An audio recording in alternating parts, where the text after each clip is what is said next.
અંકલેશ્વર તાલુકામાં શીતળા સાતમની શ્રદ્ધા અને ભક્તિભાવપૂર્વક ઉજવણી કરવામાં આવી, જેમાં મહિલાઓએ શીતળા માતાનું પૂજન અર્ચન કર્યું।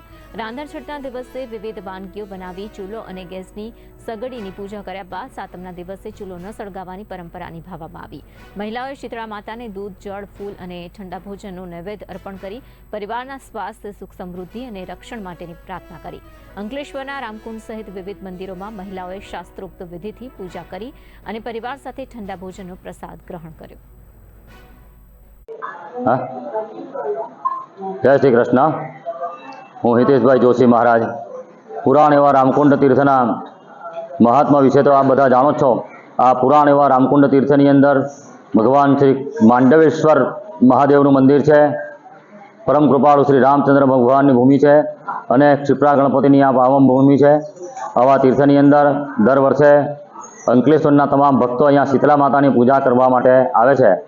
शीतला मातानी कृपाथी तेमना शीतला जेवा रोग, दोष अने ताप तमाम प्रकारना कष्ट एमना दूर थाय छे।